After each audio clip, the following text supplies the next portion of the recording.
Now, China's President Xi Jinping spoke with the leaders of South Korea and Japan by phone ahead of a key summit between the three countries. Xi told ROK President Moon Jae-in China is willing to work with both Koreas and the international community and to play an active role in achieving lasting peace. Xi is sending Premier Li Keqiang to the talks in Tokyo with President Moon and Prime Minister Shinzo Abe. This will be the first visit to Japan by a Chinese premier in 8 years. During Xi's call with Abe, each welcomed ongoing efforts to get bilateral relations back on track, and they discussed their respective roles in promoting peace on the Korean Peninsula. I'm joined now by Zhao Ma. He's an associate professor of modern Chinese history and culture at Washington University in St. Louis. Thanks so much for joining us. Xi working the phones today, talking with the leaders of the ROK in Japan. We've seen the Chinese foreign minister just in Pyongyang meeting with Kim Jong-un. Talk to me about this flurry of diplomatic activity on the part of China. Oh, here's several things. I think at least one thing we know for sure is the lack of regional security framework. So that's why this kind of a bilateral diplomatic visit and a phone call, that's the primary mode of communications before the summit. And number two is you can tell China was a big player in this game in the past, and also China will continue to play a very important role in the future. So that's the two take-home message for now. And you say a significant role moving forward. What kind of role does China play in this dispute moving forward? Of course, back in the old days, it was the six-party talks. Do you see something like that taking place? I mean, obviously, this first meeting between Trump and Kim is just that, a first meeting.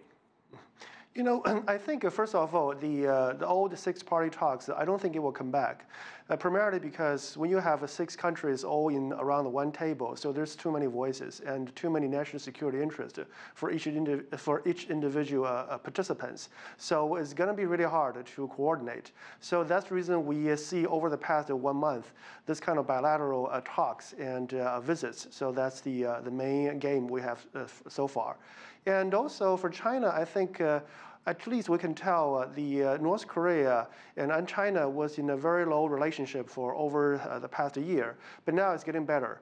And I think that shows the realignment of North Korea's national security interests is getting to align with China. So now China is feeling more comfortable and moving the peace and playing a kind of constructive and a supporting role to make sure that the DPRK and the United States, this summit will happen and happen soon.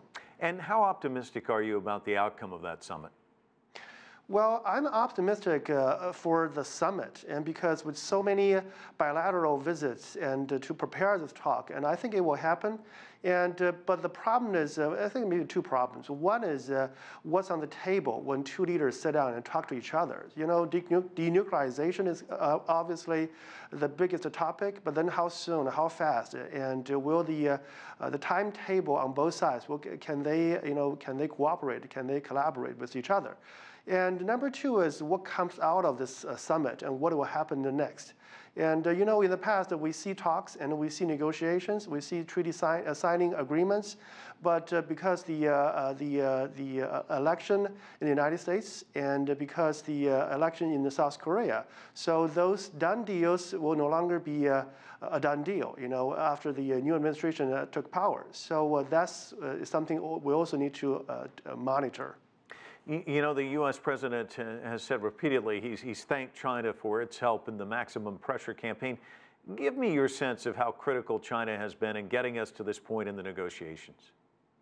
I think China maintains this kind of position is, of course, China wants to see a denuclearization in the Korean Peninsula, but also China wants to see stability or the status quo. China doesn't want to see a big chaotic situations on the border, and China doesn't want to see a kind of regime collapse because there's so many uncertainties that will put on China's shoulder.